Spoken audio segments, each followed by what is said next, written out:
Good evening. Today I will be discussing some key points in our topic 4 um, self-assessment disposition survey. The first question states, what dispositions do you possess that you think will make you a successful teacher? The dispositions that I currently possess that I think will make me a successful teacher are modeling integrity by words and actions, and recognizing that reflection combined with experience leads to growth as a professional. These two dispositions are critical to being a proficient educator. These dispositions were instilled in me from the beginning of my career, and over time, they have evolved as I have throughout my career. What dispositions do you need to work on before you enter the classroom? Doing a self-assessment, I believe that the most important disposition that I need to work on is understanding the impact of community involvement and servant leadership as it applies to the welfare of others in the educational setting. What this disposition means to me is I need to be more involved in the community and with the well-being of my students.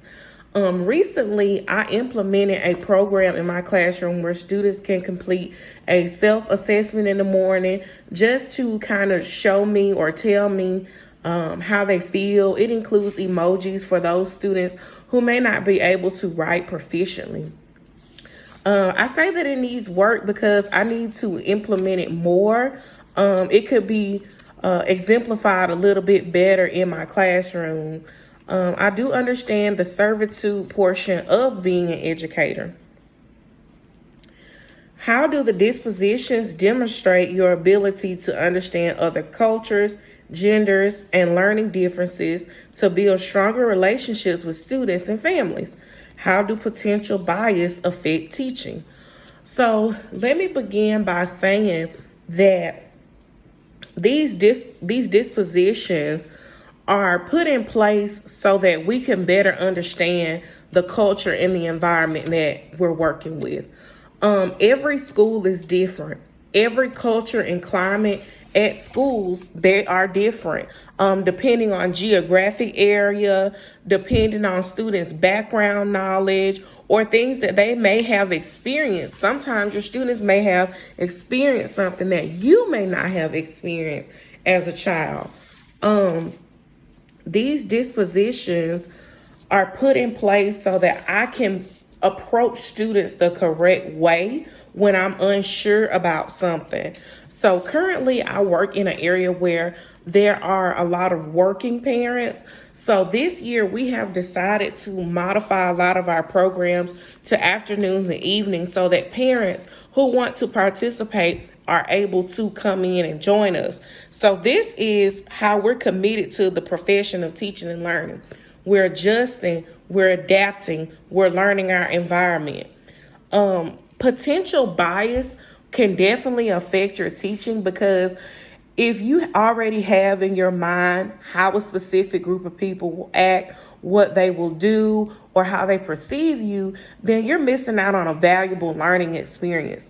Students are not just there to learn from the teacher is there to learn from his or her students as well. And we can take those lessons and make them lifelong. How do you anticipate using feedback from your annual performance evaluations, observations, and data on student performance to adjust your dispositions and teaching practices to benefit learning? At my current school, we use what's called an observation coaching cycle.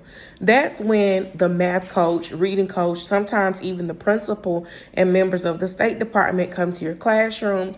They observe you teaching. They observe your instructional strategies. They observe how well the students are being engaged, what's going on, what's posted. Are your anchor charts posted? Is your agenda board up to date? Are your students aware of the learning target? And they sort of grade you or give you a rating. After the observation, you have a conference and you have a self-reflection portion.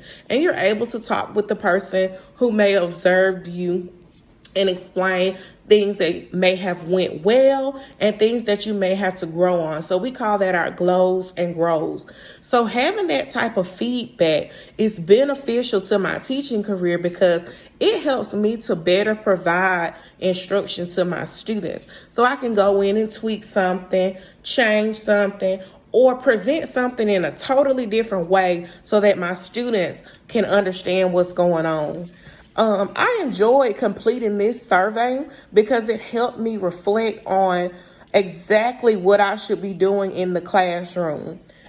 Thank you so much.